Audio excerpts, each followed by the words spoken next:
Halo guys, selamat datang kembali di Replik Rupiah. Jadi kayaknya pasar khawatir ya dengan rencana tarifnya Donald Trump ke beberapa negara. Banyak selebrasi kemenangan Donald Trump kemarin kan. Katanya harapannya itu bullish untuk kripto. Tapi satu hal yang pasar tidak suka itu ya ketidakpastian. Dan ketidakpastian itulah yang kita lihat di gerakan pasar kripto ya, Bitcoin, altcoins, dan S&P 500 juga di pasar saham. Jadi lucu sih, ada yang bikin meme sih bold kayak biasa, meme-nya bagus tentang beberapa hal ini. Kalau saya sih bukan pakar makro ya, jadi nggak bakal sok paham, tapi yang bakal kita share kali ini itu ngelihat dari fakta aja kalau sebenarnya BTC memang sudah terbang lumayan, ditambah ada ekspektasi kita bakal dapat reserve Bitcoin di AS, tapi ternyata belum jadi. Sekarang ditambah ada kekhawatiran soal kebijakan tariffs. Jadi mari kita lihat aja hari ini tentang tariffs itu gimana, apa sih itu dampaknya kok sampai kayak begini, orang-orang khawatir, dan studi kasus yang udah terjadi sebelumnya sama beberapa pandangan analis ekonomi ke depannya itu nanti kayak gimana. Oke, let's go.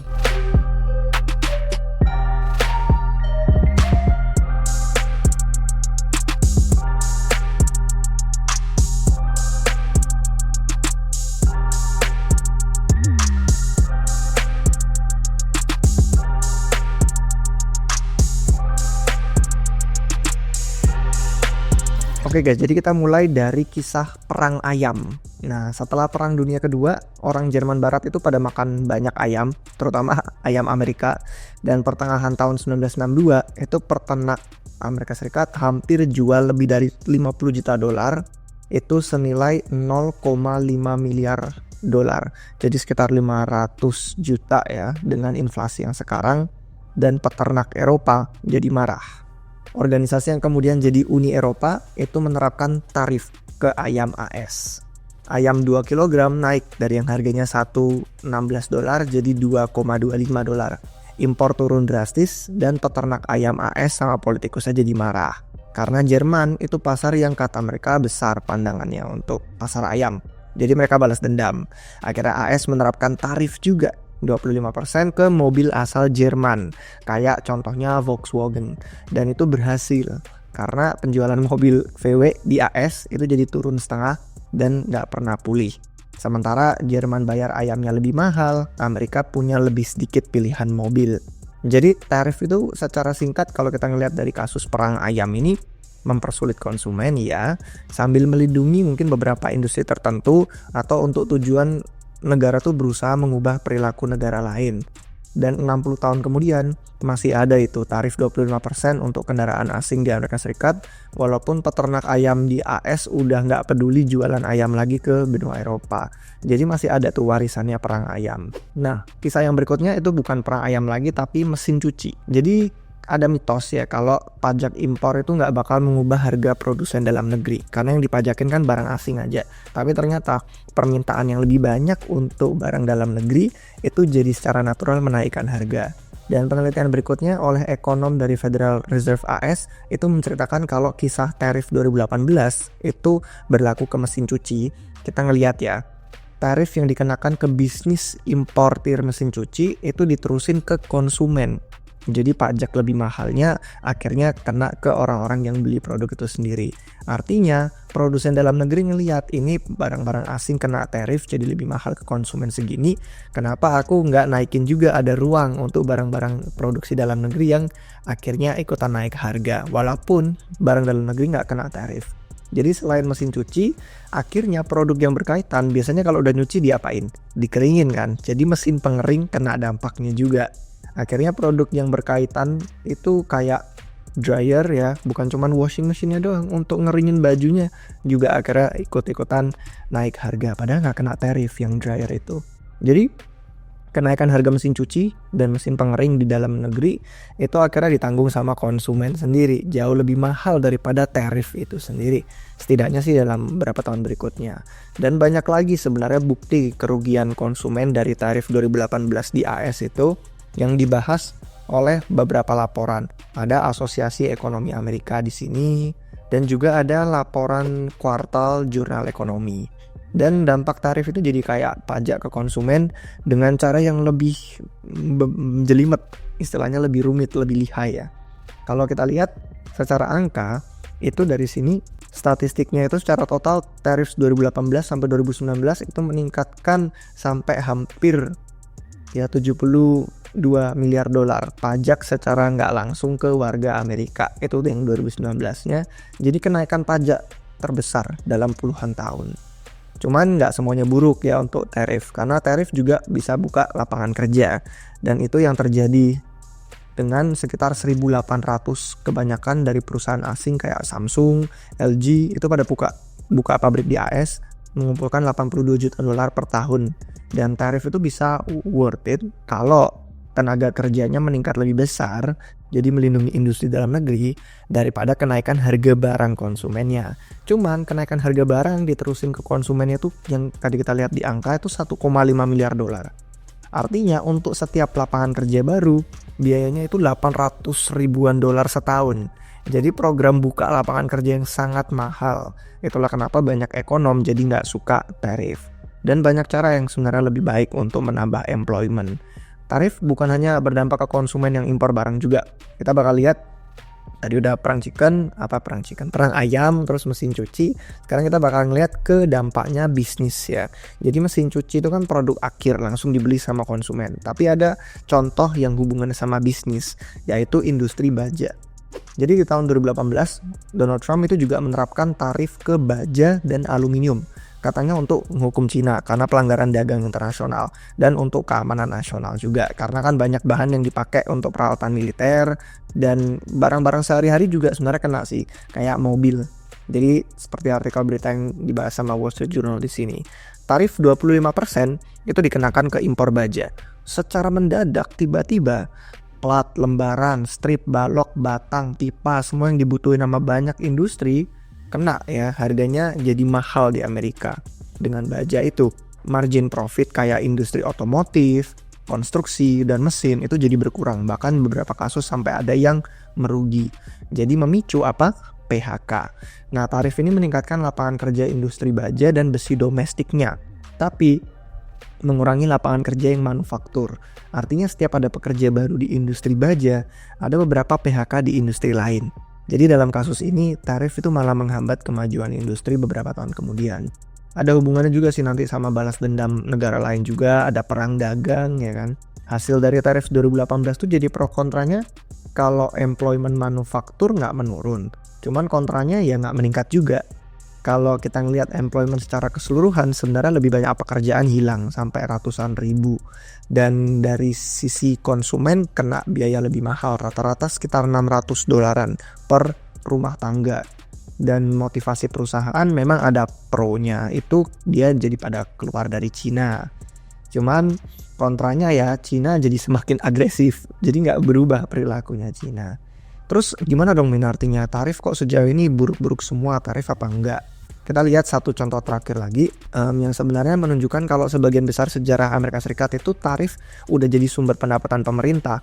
Dari tahun 1789 sampai 1862 itu hampir semua pendapatan asalnya dari tarif. Dan baru aja setelah tahun 1913 baru ada pajak penghasilan. Jadi segalanya berubah setelah itu. Tapi di tahun 1930 pun ada undang-undang yang namanya Undang-Undang Smoot-Hawley. Dan Smoot-Hawley itu pelajaran keras banget untuk tarif yang universal, meluas. Semua hal yang diimpor, pokoknya barang-barang asing semua kena tarif.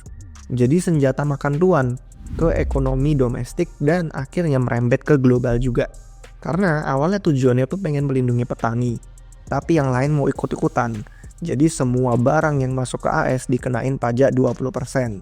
Perdagangan global jadi runtuh, macet, krisis ekonomi memburuk sampai kalian udah tahu yang namanya Great Depression ya. Kejadian depresi besar.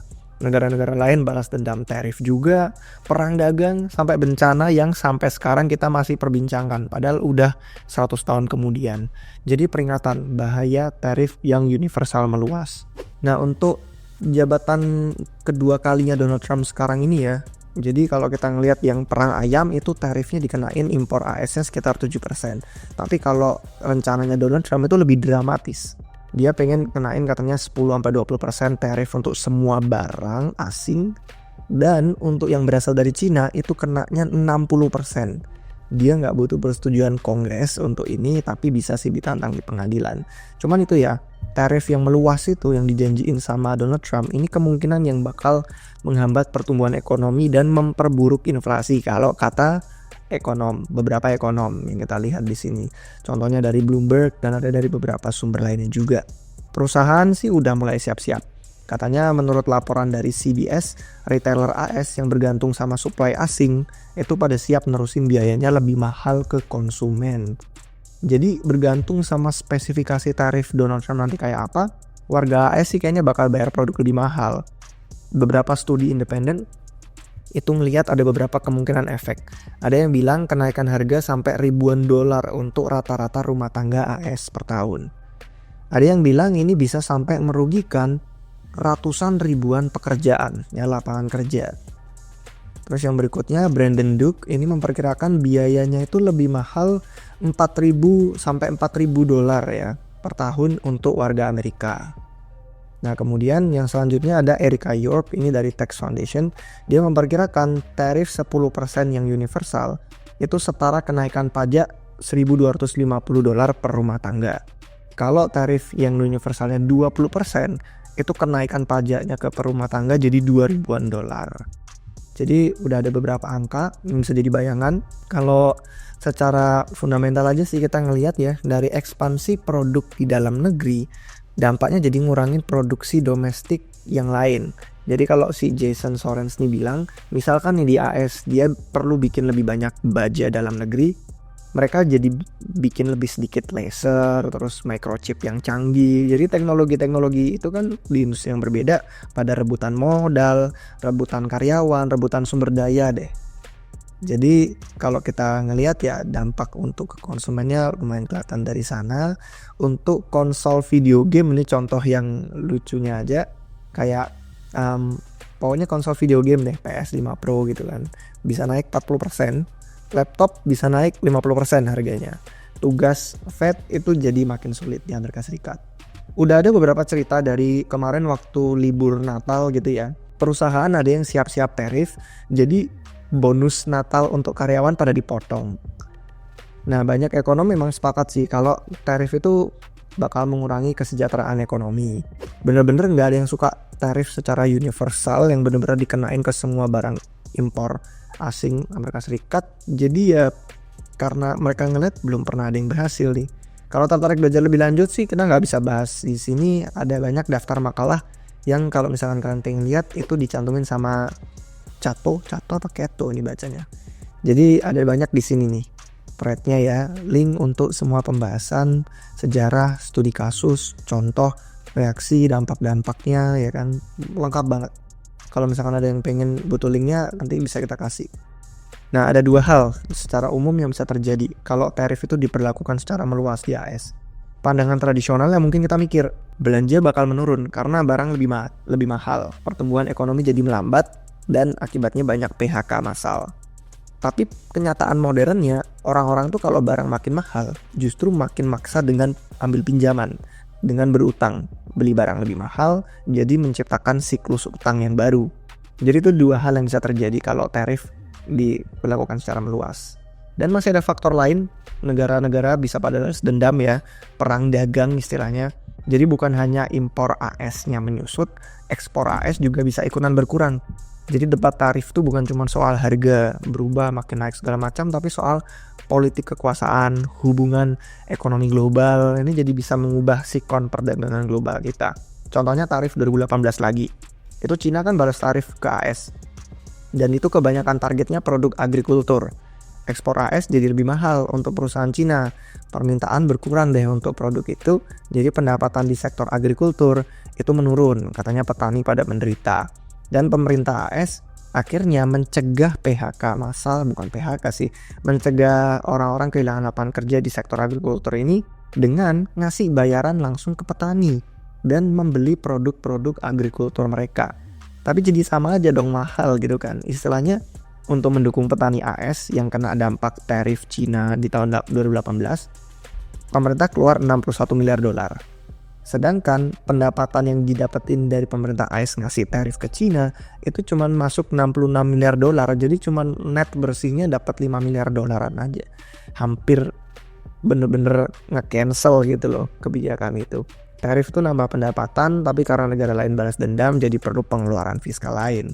Permainan whack-a-mole gitu ya, yang mukul-mukul tikus kayak di time zone itu jadinya mahal. Tapi contoh kasus ini baru beberapa tahun lalu sih, cuman ketahuan yang jangka pendeknya aja. Nggak tahu deh kalau dampak secara jangka panjangnya, karena ada kemungkinan tarif bisa bawa manfaat ke produksi domestik, bisa nambah investasi, bisa buka lapangan kerja, menumbuhkan ekonomi. Contohnya industri otomotif sih ya. Kalau kita ngelihat efek yang tarif sudah diberlakukan puluhan tahun lalu, yang tadi di awal gara-gara perang ayam, itu kan 25% ke mobil impor ya. Dan sejak itu mobil pickup sama SUV yang ada di Amerika Serikat itu jadi kendaraan yang margin profitnya tertinggi untuk pabrikan mobil AS, Ford, General Motors, Stellantis. Kompetitor asing jadi kayak Honda, Toyota, Nissan, Mercedes-Benz sama BMW jadi harus investasi miliaran dolar ke Amerika Serikat itu dari tahun 1980 sampai tahun 2000-an. Jadi akhirnya membangun pabrik di Amerika, terus mereka membuka lapangan kerja belasan ribuan karyawan. Tarif benar bisa melindungi industri dalam negeri dan mendorong investasi jangka panjang. Cuman dampaknya ke otomotif ya cuman ada 3 pilihan merek aja kalau pengen beli truk sama SUV. Persaingannya sedikit, nggak ada dorongan untuk bisa inovasi dan meningkatkan efisiensi kendaraan itu. Jadi ya keberhasilan tarif tuh tergantung sama perusahaan harus bisa menjamin kalau industri domestik tuh bakal cukup kompetitif agar konsumen diuntungin. Jadi nggak cuman ya 2-3 mobil dan nggak pernah meningkat kualitasnya. Kalau pemerintah membatasi persaingan dari luar, persaingan asing harus menjamin persaingan dalam negerinya cukup. Bahkan dengan tarif yang sesuai target dan pasar kompetitif pun masih ada beberapa celah buruknya. Kita nggak sempat bahas, tapi ya intinya kenapa susah untuk menerapkan tarif lagi di ekonomi modern sekarang, padahal dulu di abad ke-19 itu berfungsi, yaitu karena dulu abad ke-19 transportasi sama komunikasi itu lambat, produk-produknya sederhana, dan buruh domestiknya murah. Cuman sekarang udah di abad ke-21, transportasi komunikasinya cepat, produk-produknya tuh udah kompleks, dan buruh domestik udah jadi makin mahal. Jadi era globalisasi perdagangan bebas itu artinya produknya makin kompleks dari supply chain internasional. Manufaktur ada spesialisasinya, ada yang manfaatin subsidi, ada yang negaranya itu punya regulasi lebih longgar. Di negara-negara berkembang ya terutama, produksi jadi bisa efisien, bisa murah. Kalau terlalu mahal untuk industri masuk lagi ke AS, bisa aja mereka menghindari tarif dengan pindah operasi ke negara-negara lain. Tarif alat yang berguna di ekonomi modern itu jadi harus digunakan dengan presisi. Daripada langsung bener-bener semua kena universal meluas. Tarif itu sebaiknya nggak dikenakan untuk barang yang nggak pernah bisa dihasilkan dalam negeri sih. Kalau ternyata di negara lain lebih murah, lebih bagus. Jadi ada banyak pro kontra yang sensitif. Dampak tarif tuh bergantung sama speknya gimana, target pasar siapa aja, dan negara-negara yang terdampak yang mana aja. Ketidakpastian inilah yang nggak disukai sama pasar. Jadi untuk penutup, implikasinya ke masa depan itu bisa jadi nanti supply chain berubah strukturnya, utang konsumen bisa meningkat, harga barang lebih mahal udah jelas, perubahan aliansi nih dagang global ya. Manufaktur dalam negeri mungkin bisa diuntungkan tuh AS. Yang terakhir penyesuaian pasar keuangan itu yang mungkin bisa berdampaknya nanti rembetnya ke pasar kripto juga. Jadi kurang lebih itu sih guys tentang sejarah tarif. Kita lihat tuh di kasus sebelumnya, baik buruknya, pro kontra ya, keuntungan, kerugiannya. Kurang lebih inilah ketidakpastian yang bikin orang jadi nebak-nebak ya, prediksi-prediksi, analisis-analisis. Gimana nih kira-kira bagus nggak, jelek nggak, bullish atau bearish? Silahkan kalian kasih pandangan komentar di bawah. Oke, sekian untuk video hari ini. Sampai jumpa di episode yang berikutnya guys. Cheers.